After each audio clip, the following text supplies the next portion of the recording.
Once upon a time, in a distant town, water is very scarce. The townspeople's only source is from a valley, 1 kilometer away, that most of them just wait for the rain to come. To solve the problem, the elders proposed a bidding of contract to have water delivered to their town on a daily basis.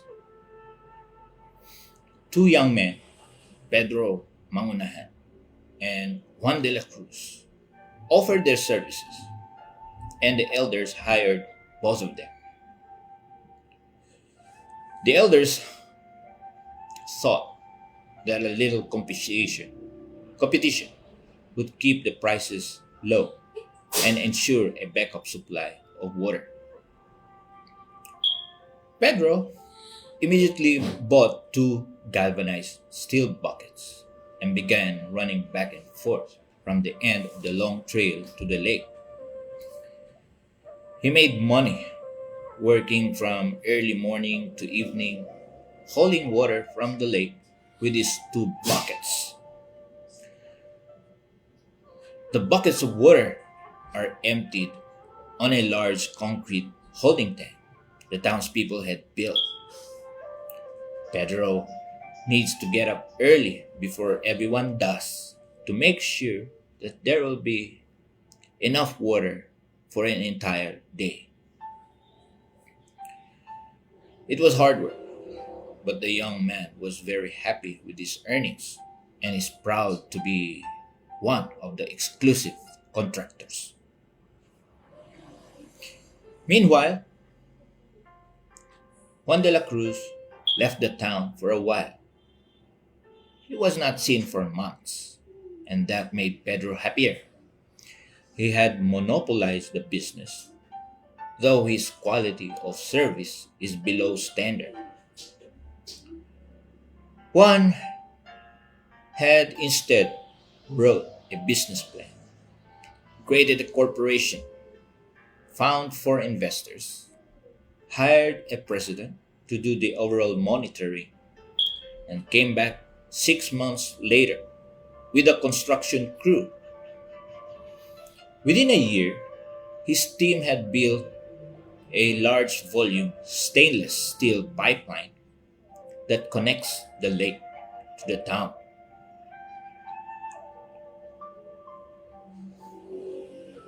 At the launching of Juan's water service, he advertised that his supply of water is free from impurities because it undergoes filtration and distillation. He also announced that he could supply the town with water 24 hours a day, 7 days a week.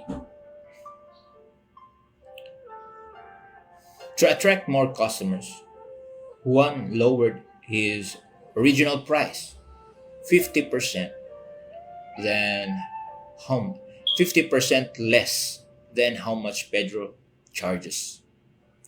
Obviously, Juan's supply of water was safer than Pedro. So the townspeople cheered and immediately ran for the faucet at the end of Juan's pipeline.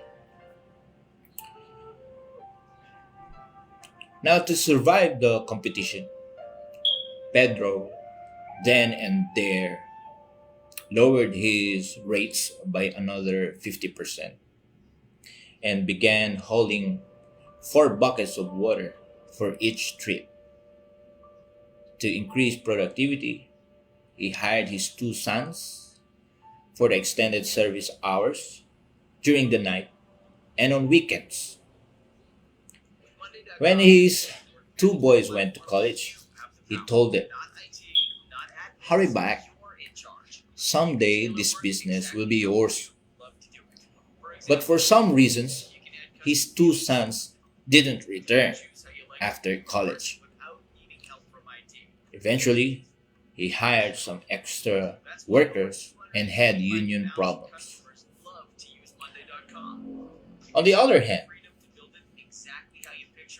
Juan de la Cruz visualizes another venture. He gave a lot of thought to this water supply problem. He realized that if this town needed the pipeline, then other towns might need one too.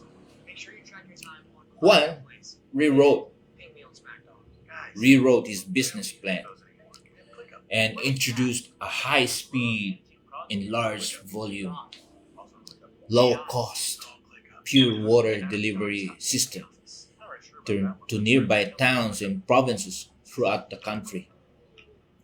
He continued to provide more and better service to meet the needs of his target market.